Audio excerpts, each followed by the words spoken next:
Guidance دی ہے نا, ہم جو بات کریں گے تو وہ نسبت کس کی طرف ہوگی؟ اللہ کی طرف ہوگی. اگر وہ اللہ ہی کی طرف ہے تو اس میں غلطی کا امکان نہیں ہے, اس میں رجوع نہیں ہوگا. اسلام نے جو بات 1400 سال پہلے کہی تھی وہی بات, وہی اصول اسلام کے آج بھی موجود ہے. 1920 تک خلافت عثمانیہ چلی ہے انہی قوانین پر. آج بھی بہت سارے اسلامی کنٹریز انہی قوانین پہ چل رہے ہیں. کچھ تبدیلیاں انہوں نے کی ہیں, وہ زمانے کے لحاظ سے نہیں, وہ تو خواہش نفس کی بنیاد پہ کی ہیں انہوں نے. تو اپنے گھروں میں بھی میرے بھائی اسلام لے کر آؤ, اپنی ذات پہ بھی کیا لے کر آؤ؟ اسلام. یہ قابل تبدیل نہیں ہے. اگر آپ نے اسلام کے علاوہ کوئی اور لائف اسٹائل اختیار کیا نا, ٹھوکریں کھاتے رہو گے اور رائے آپ کی چینج ہوتی رہے گی. آج ادھر, کل ادھر, پرسوں ادھر, پھر کبھی وہ صحیح لگے گا, کبھی گٹکے والا صحیح لگے گا آپ کو, صحیح ہے نا, کبھی لوگوں کے گٹکا تو صحیح نہیں ہے, چھٹا ہونا چاہیے, کبھی آپ کو چرسی صحیح لگیں گے, پھر آپ کہو گے یار پینے کا بھی تو ٹرائی کر کے دیکھیں نا, پھر کبھی آپ کہو گے یار فلمیں دیکھنی چاہیے, کبھی نہیں دیکھنی چاہیے, کبھی یہ ہونا چاہیے, کبھی وہ ہونا چاہیے, گرل فرینڈ ہونی چاہیے, نہیں ہونی چاہیے, ابا اماں کے ساتھ کیسا سلوک کرنا چاہیے, ہونا چاہیے یا نہیں ہونا چاہیے. اور بھائی یہ بحث کو ختم کر دو, جو اللہ رسول نے کہا وہ ہوگا, جو کہا کہ نہیں کرو وہ نہیں ہوگا, ختم. اللہ اس کے رسول نے ہر قسم کے نشے کو حرام قرار دے دیا. کیا خیال ہے؟ اب نہ چرس ہوگی, نہ ہیروئن ہوگی, نہ گٹکا ہوگا. کیوں گٹکا کیوں نہیں ہوگا؟ اس لیے کہ نقصان دہ چیز ہے بھائی. لا تہلکوا انفسکم, ہم اپنی باڈی کے مالک نہیں ہیں. اللہ نے کہا اپنی جان کو تم ہلاک نہیں کر سکتے. یہاں تک فقہاء نے لکھا ہے کہ جو نوالا آپ نے کھانا کھایا نا, پیٹ بھر گیا, الدر المختار فقہ کی بڑی زبردست کتاب ہے. کل ایک صاحب مجھے کھانے پہ ملے, کہنے لگے کہ یہ فقہ کے حوالے نہ دیا کریں آپ, قرآن حدیث کی بات کیا کریں. میں نے کہا اس کا مطلب فقہ جو ہے نا وہ تورات اور انجیل سے اخذ کیا گیا ہے. کیسا دماغ بن رہا ہے یار لوگوں کا. میں نے کہا فقہ میں جو لکھا ہوتا ہے وہ قرآن حدیث ہی سے لکھا ہے. کوئی بات اگر کسی انسان نے غلطی سے غلط لکھ دی ہو تو وہ پھر ہم اس کی کریکشن کر دیتے ہیں, بھائی یہ ٹھیک نہیں ہے, غلطی تو ہر ایک سے ہو سکتی ہے. تو حضرات فقہاء نے لکھا ہے, الدر المختار بڑی مشہور کتاب ہے, کہ جو نوالا آپ نے جب کھانا کھا لیا نا, آپ کو تسلی ہو گئی, اب آپ کو بتائے یہ والا جو میں نوالا لے رہا ہوں نا, یہ میری صحت برباد کرنے کے علاوہ کوئی اور کام نہیں کرے گا. اب اس سے کیا ہوگی؟ تو وہ نوالا آپ کے لیے جائز نہیں ہے. ٹھیک ہے, کچھ نوالے ایسے ہوتے ہیں ٹرائی کرتا ہے انسان, وہ اس کو اس میں داخل نہیں کریں گے ہم, لیکن ایک حد تو ایسی آئے گی نا. ہم تو ٹرائل بیسس پہ کھا رہے ہوتے ہیں نا, کہ یہ پیٹ تو بھر گیا, جتنی ضرورت تھی ہو گئی پوری, یہ والا نوالا شاید میں بھی اس کی ضرورت ہو, نہیں تو ہو سکتا ہے نہیں بھی ہو, لیکن کہیں سے میدا کھانچا وانچے میں ڈال ہی دے گا اس کو, تو چلو ایک ٹرائی کر لیا. پھر آدمی کہتا ہے اب یہ والا بھی ہو سکتا ہے. تو ایک ٹائم ایسا آئے گا آپ کو یقین ہوگا کہ یہ والا اب نوالا ایسا ہے کہ جتنے کھانچے تھے بھر گئے, اب یہ نقصان پہنچانے کے علاوہ کوئی کام نہیں کرے گا. تو فقہاء نے کیا لکھا کہ یہ نوالا آپ کے لیے جائز نہیں ہے. کیوں بھائی؟ قرآن کہہ رہا ہے اپنے آپ کو خود ہلاکت کے گڑھے میں مت ڈالو. تو آپ تو بھوڑ رہے ہو یار, برباد کر رہے ہو اپنے آپ کو, اپنی قبر خود کھود رہے ہو آپ بیٹھ کے. تو آپ مجھے بتاؤ, حالانکہ وہ جو نوالا ہے نا وہ اتنا نقصان دہ نہیں ہے, زیادہ موشن لگ جائیں گے آپ کو, الٹیاں ہو جائیں گی خود سے, پھر آ کے سیٹ 4 دن کے بعد ہو جاؤ گے. لیکن یہ جو گٹکے کا نوالا ہے نا, یہ اس سے کئی گنا زیادہ نقصان دہ. میں نے اپنے دوستوں کو, جو اسکول میں ہمارے دوست تھے گٹکا کھایا کرتے تھے, 3 موتیں تو میرے سامنے ہیں جوان اپنے دوستوں کی, جن میں ایک کی 35 سال عمر ہوگی, 36 سال ہوگی, ایک کی میرا خیال ہے 30 سال ہوگی, ایک کی بھی اسی طرح ہی, 3 بندے. اور ایک تو ایسے تھے جو کچھ عرصہ پہلے ملنے کے لیے آئے اور کہنے لگے گٹکے کی وجہ سے نا میرا یہ آپریشن ہو چکا ہے, اب ٹھیک ہو گیا ہوں, دعا کریں. تھوڑے دن میں اطلاع ان کا بھی انتقال ہو گیا. وہ آپریشن, کینسر کا آپریشن اتنے آرام سے تھوڑی ہوتا ہے, وہ کہیں سے بھی زخم رہ جائے دوبارہ ہو جاتا ہے. تو آپ دیکھو کیسے کھائے جا رہے ہیں. اگر آپ مذہب کو فالو کرو گے تو اب یہ سوچنے کا آپ کے پاس آپشن ہی کیا ہو گیا, ختم. اللہ کا شکر ہے ہم کیوں نہیں کھاتے گٹکا, ہم کیوں نہیں پیتے جو وہ والی جو چیزیں جو وہ لوگ پیتے ہیں بھائی, اس لیے کہ اب میں بحث میں ہی نہیں پڑتا نا, ہمیں بحث کی ضرورت ہی نہیں ہے. ایک عام آدمی شراب پی رہا ہے, وہ سوچے گا کہ پینا چاہیے کہ نہیں پینا چاہیے, اس کو کچھ کہیں گے بھائی نہیں پینا چاہیے, ڈاکٹر کہیں گے اس کا نقصان ہوتا ہے, کچھ ڈاکٹر کہیں گے اتنا نہیں ہوتا جتنا بنایا ہوا ہے, گورے بھی تو پیتے ہیں نا, 80 سال تک زندہ رہتے ہیں. تو جب آپ کنفیوژن میں آتے ہو نا تو آپ کے لیے ایک برائی سے بچنا بہت مشکل. اسلام نے آپ کے لیے دروازہ بند کر دیا بھائی, شراب کا ایک قطرہ, حالانکہ وہ نقصان, ساری دنیا کے ڈاکٹروں کا اتفاق ہے کہ 2-4 قطرے پی لینے سے, 2-4 گھونٹ پی لینے سے کیا ہو جائے گا, تھوڑا سا ٹن ہو گے نا, وہ بھی شروع میں ہوگے, جب عادی ہو جاؤ گے تو ٹن ہونا بھی چھوڑ دو گے آپ. تو پوری دنیا کا ڈاکٹروں کا اتفاق ہے کہ 2-4 قطروں سے, 2-4 گھونٹ سے کچھ نہیں ہوتا. لیکن اسلام نے ایک قطرے پر بھی آپ پر کیا لگا دی, پابندی. اب اگر آپ مذہب کو فالو کرو گے, یار اس کنفیوژن سے ہمیشہ کے لیے مذہب نے ہمیں نکال دیا. اس کو تو یہ تو کپڑوں پہ لگ جائے تو کپڑا دھونا پڑتا ہے, پینا تو بہت دور کی بات. تو کنفیوژن دور کر دی کہ نہیں کر دی؟ لوگ اپنے ابا اماں کے بارے میں کنفیوژن میں ہیں, گوروں کی کتابیں پڑھتے ہیں, ہیومن رائٹس اور ماں باپ کا بھی حق ہے اور فلانے کا بھی حق ہے, تو اتنا حق نہیں ہے جتنا لوگوں نے بنا لیا وغیرہ وغیرہ. اسلام نے سیدھی بات کہتی, بھائی وہ جیسے بھی ہوں مشرک ہیں, تم پہ زبردستی شرک پر مجبور کر رہے ہیں, بات ان کی نہیں ماننی, فالو قرآن و سنت کو کرنا ہے. ابا اماں کی بات جو شریعت کے خلاف ہو نہیں ماننی. تو ان کے ساتھ سلوک کیسے کرنا ہے؟ اچھا سلوک کرنا ہے. بس کیا کرنا ہے بھائی, کنفیوژن ختم ہو گئی نا, ابا ظالم ہے, اماں یہ کرتی ہے, ابا وہ کرتے ہیں, بھائی جو مرضی کرتے ہیں تمہیں تو جانا ہے نا. اللہ میاں نے اچھے ابا کا بارے میں تھوڑی کہا کہ اچھا سلوک کرنا ہے, اللہ میاں نے تو کافر باپ کے بارے میں کہہ دیا جس سے برا اللہ کی نظر میں کوئی ہے ہی نہیں. کنفیوژن ختم ہو گئی کہ نہیں ہو گئی؟ ابھی ایک صاحب بیان میں کہہ رہے تھے کہ ابو جہل کی بیوی جو ہے وہ بھی تو ماں ہے, اس کے قدموں میں کہاں سے جنت. بھائی ابو جہل کی یا ابو لہب کی بیوی کافر ہے, اس کے قدموں میں اس کے لیے جنت نہیں ہے, اس کی اولاد کے لیے بہرحال جنت ہے. چاہے کسی کی ماں ابو جہل کی بیوی کیوں نہ ہو, تو بچوں کے لیے قرآن کا حکم یہی ہے کہ اس نے اپنی ماں کے ساتھ اچھا سلوک کر رہا ہے, چاہے وہ جائے جہنم میں, وہ اس کا ہیڈک ہے, وہ اللہ جانے وہ جانے. ابراہیم علیہ السلام کا نہیں قرآن نے واقعہ بیان کر دیا, کافر باپ ہیں, بت بناتے ہیں, بت بیچتے ہیں, اور اولاد کو دھمکیاں دے رہے ہیں کہ اگر تو نے بت پرستی اختیار نہیں کی یا تبلیغ کرنا بند نہیں کی, میں تجھے پتھروں سے مار کے ہلاک کر دوں گا. لیکن کیا کہہ رہے ہیں, سلام علیک, کیا کہہ رہے ہیں, آپ پر سلامتی ہو. ساستغفر لک ربی, میں آپ کے لیے اپنے رب سے کیا کروں گا, استغفار.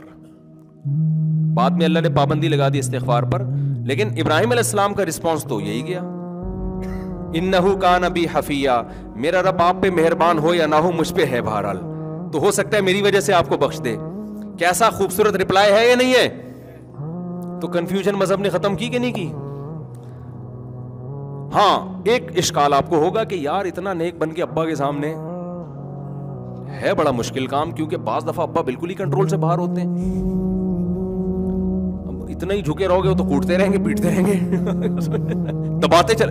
آج مسئلہ یہ ہے نا کہ جو بچہ شریف ہو, ماں باپ اسی کو دباتے چلے جاتے ہیں, دباتے چلے جاتے ہیں, دباتے چلے جاتے ہیں. تو قرآن نے وہ کنفیوژن دور کر دی, ان تکونوا صالحین فانہ کان للأوابین غفورا, تم نیک بننے کی کوشش کرو, غلطی ہو جائے تو توبہ کر لو, اللہ معاف کر دے گا.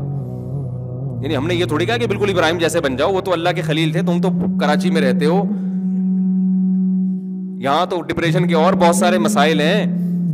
تو کوشش کرو, اللہ نے کوشش کا مکلف بنایا, اس کے خلاف کبھی ہو جائے تو کیا کرو, اللہ سے توبہ استغفار ہے, اللہ غلطی ہو گئی, غصے میں نے منہ سے ابا کے سامنے یہ لفظ نکل گیا, مجھے معاف کر دے, آئندہ میں کنٹرول کرنے کی کوشش کروں گا. دوبارہ ہو جائے دوبارہ توبہ کر لو, 3 دفعہ ہو جائے 3 دفعہ توبہ کرو, کوشش کرو کہ آئندہ نہ ہو. 100 بار ہوتا رہے, 100 بار توبہ کرتے رہو. کنفیوژن ختم ہو گئی کہ نہیں ہو گئی؟ مذہب کو فالو نہیں کرتے نا, بڑی مشکلات ہیں. پھر آپ کہو گے وہ صحیح ابا کے تو اصلاح حقوق ہونے چاہیے, غلط جب ابا ہی غلط ہے. عقل نہیں آپ کو گائیڈ کرے گی, عقل بیڑا غرق کر دے گی آپ کا. یہ جتنے فلاسفر ہیں نا, یہ کھوپڑی استعمال کر کر کے ابا اماں کو کے حقوق بھی ضائع کر دیے انہوں نے, بہن بھائیوں کے حقوق بھی ضائع کر دیے. اب صلہ رحمی میں عقل کیا کہتی ہے, بھائی جو اچھا سلوک کر رہا ہے اس سے تو کریں گے, جو نہیں کر رہا اس سے ہم نہیں کریں گے. اسلام نے کہہ دیا بھائی کہ قطع رحمی, صلہ رحمی, رشتہ داری جوڑنے کا مطلب نہیں کرنا نا اچھا, پھر بھی آپ نے اس لیے اچھا کرنا ہے کہ آپ کی بھائی, آپ کا بھائی آپ کی بہن ہے.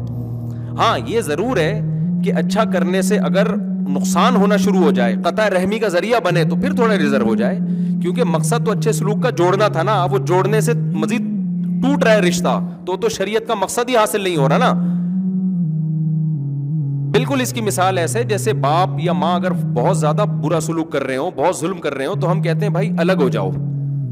وجہ کیا ہے کہ اب ساتھ رہنے میں بجائے محبت, کیونکہ اسلام چاہتا ہے ماں باپ سے اچھا سلوک کرو, تو یہ جو قریب ہونا ہے یہ اچھے کے بجائے کس کا ذریعہ بن رہا ہے؟ برے سلوک کا. تو اس سے شریعت کا مقصد حاصل ہونے کے بجائے ضائع ہو رہا ہے. سمجھ میں آ رہی ہے بات؟ لیکن یہ جو آپ دور ہو رہے ہو یہ بھی اس لیے کہ سلوک کیا ہو آپ کا اچھا ہو, کیونکہ دور رہ کر آپ کو پتا ہے کہ میں نسبتاً بہتر سلوک کر سکتا ہوں. مقصد پھر بھی اس میں آپ کنفیوز نہیں ہو رہے, سمجھتے ہو, مقصد میں کنفیوز نہیں ہو رہے. بہت سارے اسلام کیا کہا, نماز پڑھنی ہے آپ کو, یہ آپشنل نہیں ہے. روزہ رکھنا ہی رکھنا ہے آپ کو رمضان کا, یہ آپشنل نہیں ہے.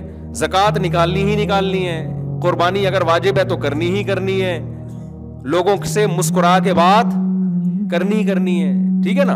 حدیث میں آتا ہے مسکرا کے بات کرنا صدقہ ہے. غصے میں کبھی اونچ نیچ ہو جائے تو استغفار کرنا ہی کرنا ہے. تو یہ بھی لچک بھی رکھی ہے کیونکہ نیچرل ہے نا, نیچر ہے نا. تو انسان تھوڑی کوئی لوہے کا بنا ہوا ہے بالکل ایک دم سیدھا چلتا رہے گا, آڑے ترچے ہوتے رہو تو دوبارہ لائن پہ.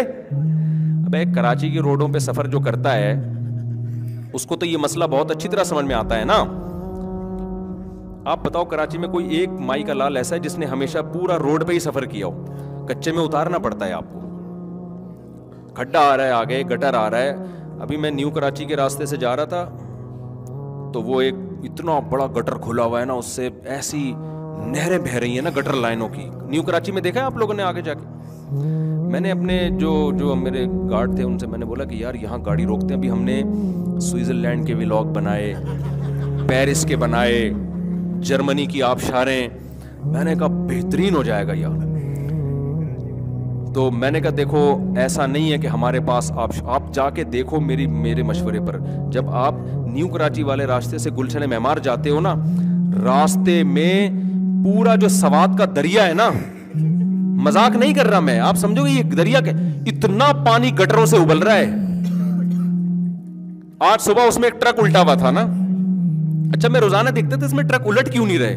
اتنے بڑے بڑے کنٹینر کی, آپ اس کی حوصلے کو داد دو ڈرائیوروں کے کہ اتنے بڑے بڑے کنٹینر, وہ بھی حوصلہ گورا ہوگا وہ چھوڑ چھاڑ کے چلا جائے گا بھائی میں کنٹینر اڑے جائے گا, لیکن رسک لیتے ہیں ہمارے ڈرائیور, رسک لیتے ہیں. یار گزار کے دیکھو یار, اللہ بڑا مہربان ہے. ایسے یار میں تو یعنی وہ بھائی مجھے ڈر لگ رہا ہے یہ کنٹینر الٹے گا تو 25-30 آدمی یہاں ہلاک ہو جائیں گے. وہ لوگ بھی رسک لے رہے ہیں, وہ نیچے سے آرام سے گزر رہے ہیں. نہ ان کو ڈر لگ رہا ہے نہ کنٹینر والے کو ڈر لگ رہا ہے. تو میں حیران کہ یار یہ الٹا, آج دیکھا الٹا ہوا ہے, ایک پھنسا ہوا ہے وہاں پہ, آدھا یوں ہوا ہے 45 کے زاویے پہ نا, گرا بھی نہیں ہے اور اللہ نے ایمان کی برکت سے اس کو بچا لیا.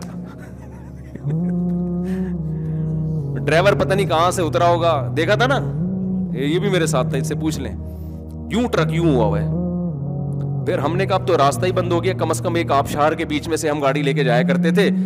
اب ہم گلیوں میں گھسے ہیں تو گلیوں میں گھس کے آگے جا کے گئے تو تمبو لگا ہوا ہے, کیونکہ کوئی کسی کو تمیز ہی نہیں ہے, شادی کرنا ہے عقیقہ کرنا ہے, روڈ بلاک کر کے تمبو لگا کے کھڑے ہو جاؤ. ایک طرف ہم پیرس سے ہو کے آ رہے ہیں, وہ خوبصورت مناظر, ٹریفک, تمیز. اپنے کراچی میں آئے تو آبشاروں کے اسٹائل کیا ہو گئے. تو ہم اتنی مشکل سے گاڑی گھما کے گلیوں میں گیا ہوں, وہ تمبو لگایا ہوا ہے آگے. پتہ نہیں کیا ہو رہا ہے, عقیقہ ہو رہا ہے, کسی کی بہن کی شادی ہو رہی ہے, کسی کی باپ کی شادی ہو رہی ہے, کیا ہو رہا ہے. ابھی کوئی تمیز نہیں ہے یار, یہ روڈ پہ تم نے لگا. پھر وہاں سے نکلے, پھر گھما کے اتنی مصیبت سے یوں کر کے کلاس میں 15 یا 20 منٹ میں رکھا لے لیٹ پہنچاؤں گا. تو میں نے یہ سوچا کہ میں نے کہا یار یہاں ایک ولاگ بناتے ہیں کہ آئیے ہم, پہلے میں اس میں یہ کہوں گا آئیے آپ نے پیرس کی آبشاریں دیکھیں, ابھی تو ویسے دکھائی نہیں ہے, گرمیوں میں جائیں گے تو دکھائیں گے انشاءاللہ, اور سوئٹزرلینڈ میں, اور آئیے ہم آپ کو کراچی خوبصورت آبشار, اور پھر یوں کر دو گٹر کے نا ابل کے اتنے ابل رہے ہیں نا لائن سے. اور یہ جو ہمارا شاگرد ہے نا, یہ جو گارڈ ہے, یہ اس کا گھر ہے اس طرف. جب ابھی بارشیں نہیں ہو رہی تھی تو اس نے کیا کیا ہے بیچارہ, اگلے دن میرے پاس آیا, کہہ رہا میں بائک لے کے جا رہا ہوں, میں یہاں تک پانی میرے, اور 3 بوڑھے, ایک بیچاری بوڑھی عورت اور 2 بوڑھے آدمی پانی میں بہہ رہے ہیں. خیر بچا لیا ان کو زندہ. تو یہ حالات ہیں یار, آپ خود اندازہ لگاؤ. اللہ آپ شارے ہیں. تو شکر ہے خوشی اس پہ ہوئی کہ وہ مجھے اس پہ نہیں ہوئی تھی کہ گر گئے ہیں, غم خوشی بچنے کی ہوئی جب انہوں نے بتایا نا ان بوڑھوں کو ہم نے نکال لیا. تو یہ حالات ہیں. یہ بارش کے بغیر یہ آپ شارے ہیں. بارش ہو تو حسن کے مناظر, وہ تو ایسا مزہ ہوتا ہے کہ بھائی وہ تو سوئٹزرلینڈ تو کچھ بھی نہیں اس کے مقابلے میں. یہ حسن ہے ہمارے کراچی کا الحمدللہ. تو خیر کہاں سے کہاں بات چلی گئی یار, یہ کیا چل رہا تھا. بس بات کو ختم کرتا ہوں میں, بہت ہو گیا. ہاں تو میرے بھائی میں یہ بات کر رہا تھا کہ مذہب پہ چلو گے نا تو آپ کی کنفیوژن دور ہو جائے گی. آپ کو ایک ٹریک نظر آئے گا, یہ سیدھا راستہ ہے. تو اس میں اگر جیسے کراچی کی یہاں مثال آئی تھی کہ بھائی تھوڑا سا آگے گٹر مٹر آ بھی گیا تو اٹھا کے پھر بھی روڈ پہ ہی آنا ہے نا, یہ تھوڑی کہ اسی میں نہر میں ہی بہ جائے گا جا کے وہ. تو اگر تھوڑا بہت انسان سے غلطی ہو جائے, آڑا ترشا ہو جائے, ابا کے سامنے کبھی اونچی آواز سے بات ہو گئی, کبھی بدتمیزی ہو گئی, تو بھائی توبہ کا دروازہ کھلا ہوا. اچھا آخری بات, ابا سے بھی معافی مانگنی چاہیے کہ نہیں مانگنی چاہیے؟ تو اگر کبھی کبھار ہو جائے تو ابا سے بھی مانگیں. اگر آپ کی عادت ہی ہو گئی ہے تو صرف اللہ سے ہی مانگ لیں. کیونکہ بار بار معافی مانگتے ہوئے بھی وہ شرم کی بات نہیں ہے. اچھا یہ وہ ابا بھی اس سے پریشان ہو جائے گا کہ بس کر یار کوئی اور کام کر دو. تو پھر اللہ سے مانگو اور اپنے اوپر کوئی جرمانہ رکھ لو. تو یہ ایک اصول اور ضابطہ شریعت نے, اور بہت سارے اس میں احکام ہیں, لیکن کنفیوژن نہیں ہے. سمجھتے ہو, کسی اسلام کو چھوڑو گے کنفیوژن ہی, ساری زندگی ٹھوکریں ہی کھاتے رہو گے, اسی میں مر جاؤ گے. تو یہ ہے حساب کتاب. تو اللہ تعالیٰ ہمیں سیدھے راستے پہ چلنے کی توفیق عطا فرمائے, موٹیویشن ہمیں اسلام سے لینے کی توفیق عطا فرمائے, جو میں نے اصل بیان شروع کیا تھا. اور وہ جو پھر ایک دم آتا نا یہ ایک دم کر کے یوں, ایک بات ہمیشہ یاد رکھنا, بولا بھائی تو اگر شریعت کے مطابق کر کچھ اور کام کر لو تو جا کے اسلام کے مطابق بات کر رہا ہے تو ایک نہیں تیری 6 باتیں یاد رکھیں گے ہم, ٹھیک ہے نا. اسلام کے مطابق نہیں کر رہا تو پھینکنے پر گورنمنٹ کی طرف سے کوئی پابندی